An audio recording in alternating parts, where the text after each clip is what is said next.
जुगल किशोर की इसी प्रार्थना से श्री ललिता देवी श्रीधाम वृंदावन के आधे कोस दूर राजापुर नामक एक गांव में सन 1537 ख्रीष्टाब्द में पिता श्री गंगाधर एवं माता श्री चित्रा देवी के गोद में आकर अवतरण किए, जिनका नाम हुआ श्री हरिदास जी महाराज। जय श्री हरिदास जी महाराज। तो आगे हम लोग श्रवण कर रहे थे वृंदावन के एक महान संत जिन्होंने श्री जुगल किशोर को एक स्वरूप में, दोनों स्वरूप को एक स्वरूप में प्रकट कराए थे, जिन स्वरूपों का नाम है श्री बांके बिहारी जी, और उन महान संत का नाम है श्री हरिदास जी महाराज, जो कि स्वयं ललिता सखी के अवतार थे। हम लोग आगे के वीडियो में श्रवण किए हैं। तो आज हम लोग श्रवण करेंगे कि हरिदास जी जुगल किशोर के अनुरोध से, जुगल किशोर की प्रेरणा से इस धरती में आए थे और कहाँ पर आके अवतरण किए थे, इसके बारे में आज हम लोग श्रवण करेंगे। तो ललिता सखी की ओर दृष्टिपात करके जब जुगल किशोर ने कहे कि हे ललिते, आप एक स्वरूप में पृथ्वी पर अवतरण करो, क्योंकि जो सखी सहचरी भाव को लेकर हमें प्राप्त करना चाहते हैं, हमारे चरण जुगल की आराधना करना चाहते हैं, उनको मार्गदर्शन कराना पड़ेगा। तो ये मार्ग तो सिर्फ आप ही दर्शन करा सकते हैं। इसलिए आप अपने एक स्वरूप से पृथ्वी में जाकर अवतरण करें। तो जुगल किशोर की इसी प्रार्थना से श्री ललिता देवी श्रीधाम वृंदावन के आधे कोस दूर राजापुर नामक एक गांव में सन 1537 ख्रीष्टाब्द में पिता श्री गंगाधर एवं माता श्री चित्रा देवी के गोद में आकर अवतरण किए, जिनका नाम हुआ श्री हरिदास जी महाराज। जय श्री हरिदास जी महाराज की जय। तो बचपन से ही श्री हरिदास जी का मन संसार से विरक्त था। बाल्यकाल में ही उनके गुरुदेव श्री आसुधीर देवाचार्य ने उनके पिता को बता दिए थे कि आपके पुत्र और कोई नहीं, स्वयं श्री ललिता जी का प्रकाश स्वरूप है। समय होने पर आप लोगों के ये पुत्र भजन साधन के लिए घर से निकल पड़ेंगे, उस समय आप लोग इनको रोकना टोकना नहीं। एक दिन हरिदास जी के पिता श्री गंगाधर जी ने उनके पुत्र को अपना निजी स्वरूप दिखाने के लिए अनुरोध किए। हरिदास जी पिता के इस अनुरोध से अपने निजी स्वरूप ललिता स्वरूप को दर्शन देकर अपने पिता को कृतार्थ किए। जैसे जैसे हरिदास जी बड़े होने लगे, संसार के प्रति उनकी विरक्त की भावना बढ़ने लगी।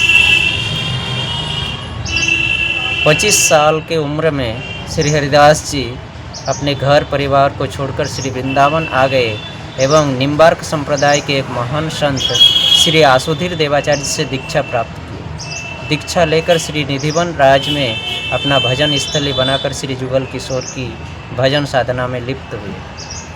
वे सुंदर राग संगीत के माध्यम से जुगल किशोर को प्रसन्न किया करते थे। जहाँ पर बैठकर निधिवन राज में जहाँ पर बैठकर वे भजन करते थे, उनके सामने के एक लता कुंज की और एकाग्र दृष्टि से देखते थे हरिदास जी महाराज, और उस लता कुंज को देखकर कभी हंसते थे, कभी रोते थे, कभी मिट्टी में लुटपुट करते थे, तो कभी सुंदर राग संगीतों में मुग्ध होते थे। हरिदास जी के एक शिष्य जिनका नाम है श्री विट्ठल देवराज, उन्होंने अपने गुरुदेव की इस भाव को देखकर प्रश्न किए कि हे गुरुदेव, आप इस प्रकार लता कुंज की ओर देखकर हंसते हैं, रोते हैं, लोटपोट खाते हैं, फिर सुंदर राग संगीत में मुग्ध होते हैं, इसका क्या कारण है?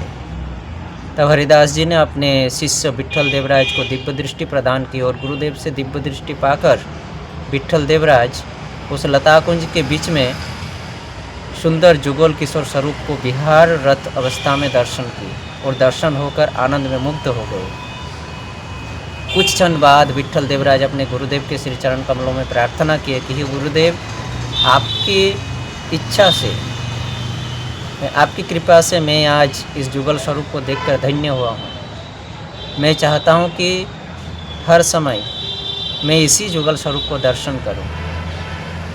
पुत्र के इस अनुरोध से गुरुदेव श्री हरिदास जी महाराज ने सुंदर राग संगीतों के द्वारा जुगल किशोर को वहाँ पर प्रकट किए। और जब जुगल किशोर वहाँ पर प्रकट हुए तब हरिदास जी ने अपनी दीनता, अपनी वैराग्य की भाव को दर्शाते हुए वैराग्य की बातों को कहकर सेवा भाव याचना किए। अपने भक्तों की ये सेवा याचना और सेवा प्रेम को देखकर जुगल किशोर एक स्वरूप में प्रकट हुए। दो स्वरूप एक स्वरूप में प्रकट हुए उसी निधिवन राज में। जुगल किशोर के वही एक स्वरूप प्रकाश ही बांके बिहारी जी है। इस प्रकार से जुगल किशोर ने अपने भक्त के, प्रिय भक्त के प्रेम भक्ति भाव और सेवा भाव से दोनों स्वरूप एक स्वरूपों में प्रकट हुए बांके बिहारी जी के रूप में।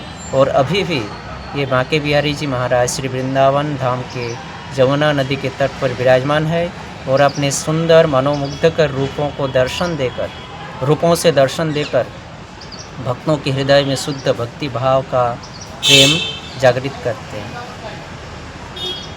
तो इन महान वैष्णवों की कृपा से, महान संतों की कृपा से हम भगवान की करुणा को, भगवान की महिमा को जान सकते हैं। ये महान संत, महान वैष्णव भगवान के निजी प्रतिनिधि है। इसलिए हमारा कर्तव्य है इन संतों के मार्ग को अनुसरण करके चलना। हमेशा हर क्षण उनके चरण कमल में आश्रित रहकर जुगल किशोर का भक्ति करना, सेवा करना। तो आइए हम लोग इन महान संतों के चरणों में, श्री बांके बिहारी जी के चरणों में, जुगल किशोर के चरणों में प्रार्थना करते हैं शुद्ध भक्ति के लिए। जय श्री श्री बांके बिहारी जी की जय, श्री श्री वृंदावन धाम निधिवन राज की जय, श्री हरिदास जी महाराज की जय, श्री ललिता सखी की जय। हरे कृष्ण।